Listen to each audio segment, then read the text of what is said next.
এক মহিলা প্রশ্ন করছে ডক্টর জাকির নায়েককে, আচ্ছা আপনি তো বললেন হিন্দু মুসলমান খ্রিস্টান বৌদ্ধ সব ভাই ভাই, তো সব যদি আমরা ভাই ভাই হই, আমি তো হিন্দু, ওই মহিলা বলছে আমি তো হিন্দু, তা আপনার মক্কা মদিনে আমরা যাইতে পারি না কেন?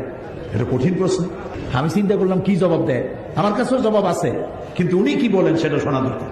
উনি জবাব দিলেন, বোন আপনার বাড়ি কই? কই তো ইন্ডিয়া। জন্মস্থান কোথায়? এখানে।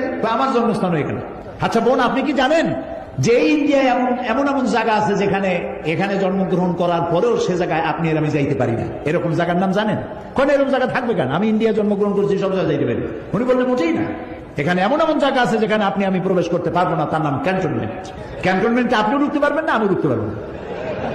ক্যান্টনমেন্টে ঢুকবে যারা নিরাপত্তার দায়িত্বে, দেশ রক্ষার দায়িত্বে যারা আছে, যে কোনো মুহূর্তে ডাক দিয়ে পড়ে জান দেওয়ার জন্য, রক্ত দেওয়ার জন্য, জীবন দেওয়ার জন্য ঝাঁপায় পড়বে, সেসব সেনাবাহিনীর জন্যই ক্যান্টনমেন্ট তৈরি করা হবে। ওখানে আপনি আর আমি যাইতে পারবো না। ইসলামের একটা ক্যান্টনমেন্ট আছে, সেটার নাম মক্কা আর মদিনা। ওইখানে ওই সব লোকেরাই যেতে পারে যারা আল্লাহর জন্য জান দিতে পারে, মাল দিতে পারে, রক্ত দিতে পারে।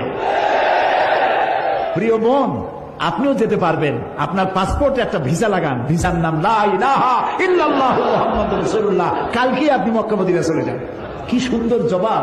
আমার খালি দোয়াই আসলো যে আল্লাহ তাআলা কি ব্রেন তুমি তাকে দিয়েছো, সুবহানাল্লাহ।